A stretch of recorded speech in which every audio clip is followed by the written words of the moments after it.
अस्सलाम वालेकुम। Welcome to 10th Islamic class. उम्मीद है स्टूडेंट्स आप सब खैरियत से होंगे।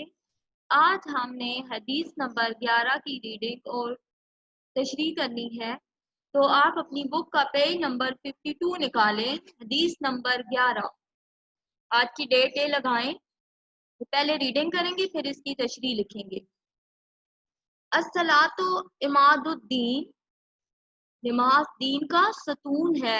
वमन अकामहा, और जिसने इसे कायम किया। फ़कत तहकीक अकामत दीन, तो उसने दीन को कायम किया। वमन हदामहा, और जिसने इसे ढा दिया। फ़कत तहकीक हदामत दीन, उसने दीन को गोया उसने दीन को ढा दिया। तशरीह देखें। इस हदीस में दीन को एक इमारत से तशबीह दी गई है जिसका सतून नमाज है। जिसने इस सतून को कायम रखा गोया उसने दीन की इमारत को कायम रखा, और जिसने इस सतून को गिरा दिया गोया उसने पूरे दीन ही को इमारत दीन ही की इमारत को उठा दिया। इससे नमाज की अहमियत वाज़ह की गई है। मुसलमान के लिए रोजाना 5 मरतबा ईमान के इम्तिहान का मौका आता है। मुअज्जिन उसे नमाज और फलाह की तरफ बुलाता है। अगर वो इस पुकार पर लब्बैक कहता है तो गोया वो अपने ईमान की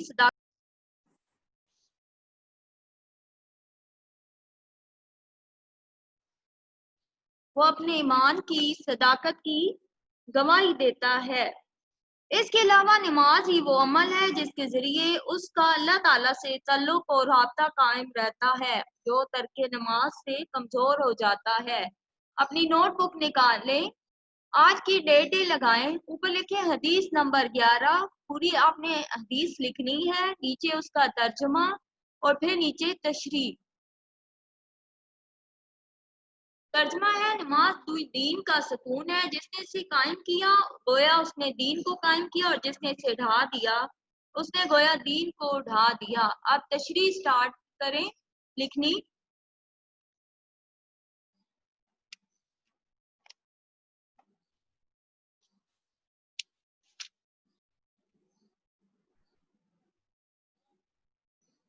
नमाज दीन का सतून कहने से दीन में नमाज की अहमियत वाज़िया हो जाती है।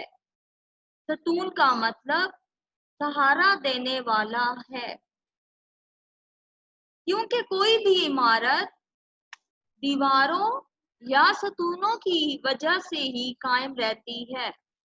अगर ये सतून गिरता है तो सारी इमारत गिर जाती है। मरकजी सतून कायम है तो इसके साथ मिलकर सब कायम रह सकते हैं। कलमा, ज़कात, हज और रोजा भी दीन के सतून हैं। नमाज हर मुसलमान पर 5 मरतबा फर्ज है। कलमा तैयबा एक बार पढ़ना, ज़कात साल में एक बार देना, हज जिंदगी में एक बार, रोजे साल भर के एक महीने में। लेकिन नमाज रोजाना 5 वक्त फर्ज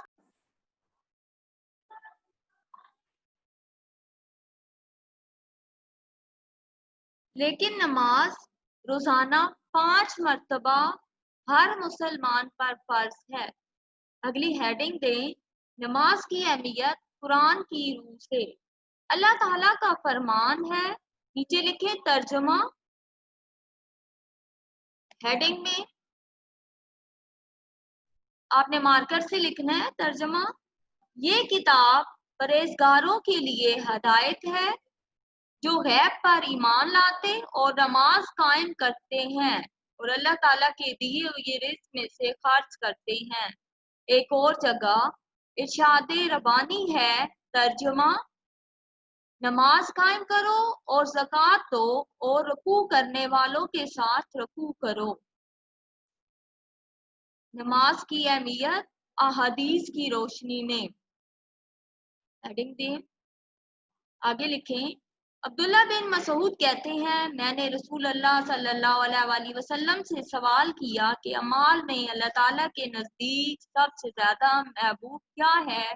फरमाया, वक्त के अंदर नमाज। یوں قرآن اور حدیث میں مختلف مقامات پر نماز کی اہمیت کو اجاگر کیا گیا ہے۔ اگلی ہیڈنگ دیں، نماز قائم کرنا کے معنی۔ اقامت الصلاۃ ایک جامع اصطلاح ہے۔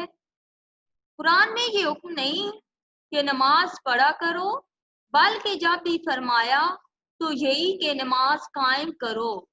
قائم کرنے سے مراد نماز کو تمام ظاہری اور باطنی حقوق کے ساتھ ادا کرنا ہے۔